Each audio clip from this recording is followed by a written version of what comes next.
For more, we have Lee Sung-yoon joining us. Now, he is a board member at the Committee for Human Rights in North Korea, as well as author of the book, The Sister, North Korea's Kim Jong Un, the most dangerous woman in the world. He joins us live from Seoul.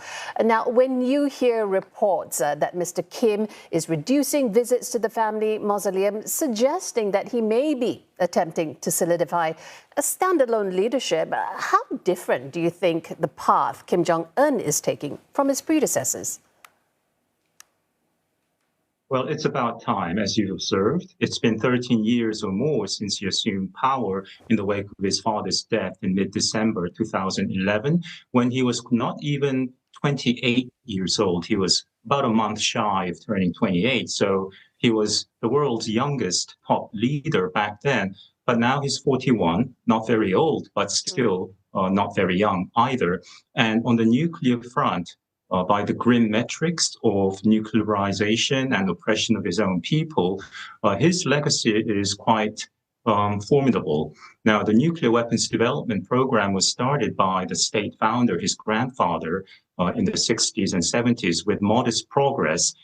And under his father, under Kim Jong-il, the state undertook 2 nuclear weapons tests. But under Kim Jong-un, in the Kim Jong-un era, there have been 4 more and a very powerful test back in 2017. And now with the defense pact with Russia that his father was unable to revive in the wake of the collapse of the Soviet Union and the end of the Cold War, Kim Jong-un signed one, the Mutual Defense Pact with Putin in Pyongyang last June, and he sent troops, of course, North Korean soldiers, to fight on Russia's side against Ukraine. So these are all unnerving developments, disturbing developments, but from Kim's point of view, these are quite marked legacies, triumphs even. Yeah, absolutely. I want to unpack that one by one, starting with Kim's long-term plans for North Korea's development. You said he's not old, but he's not young either. That's right. And when you look at the internal dynamics in the Korean peninsula, as we know, we have a poor Korean state in the north and a thriving, prosperous democracy in the south. And it's always been, as they say in the north, the ultimate national task has always been to absorb South Korea by force if necessary. Now, we don't worry too much here in South Korea about an imminent North Korean invasion, but one cannot rule that out. And Kim's ability to cajole and to threaten South Korea and its ally, the United States, with intercontinental ballistic missiles and nuclear warheads, that threat capability has increased quite markedly. So while it remains to be seen if Kim Jong-un will be more adventurous and follow Putin's playbook and start a skirmish or even an invasion of South Korea anytime soon, the capability has increased markedly, and that is quite unnerving. At the same time, his alliances and escalation of relations with Russia also results with relations with traditional ally China being somewhat tense now. What do you see as the relationship? Where does it go forward from here in terms of their ties? Well, like the opening lines of the great Chinese classic, The Romance of the Three Kingdoms, after a period of unity, the empire must be divided. After a period of division, it must be united. Likewise, China has always considered North Korea with condescension and a little bit of indifference at times, but always China goes back to coddling North Korea, because using that North Korea card vis-a-vis China's main strategic long-term competitor, the United States of America, comes in very handy. It's been almost 6 years since the last summit meeting between President Xi and Kim Jong-un.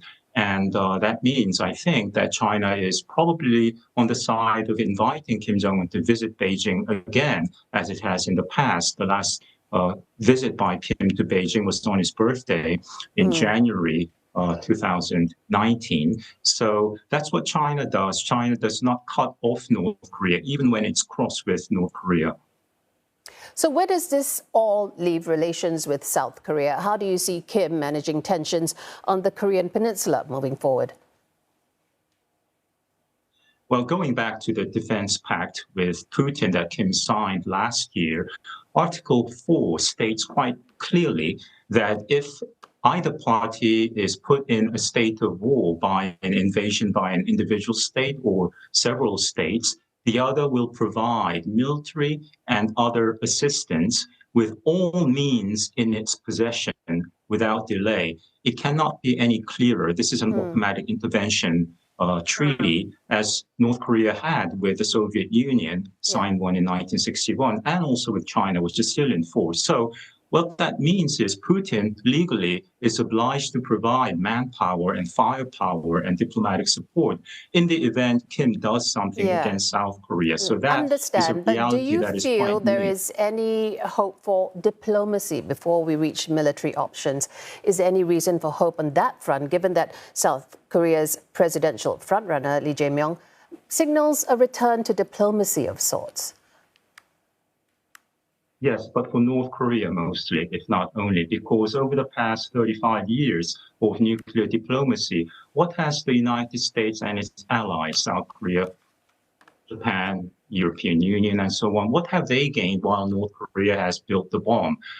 Basically, a nuclear North Korea, while North Korea has really received 20 billion, conservatively, 20 billion US dollars worth of aid, a lot of that in cash, all for repeated pledges of denuclearization. So that game will resume at some point. Of course, it's by the conventional metrics, better to talk to your adversary than to call names. So that revival of nuclear diplomacy will return. But I think Kim is better placed than his interlocutors in replaying that game.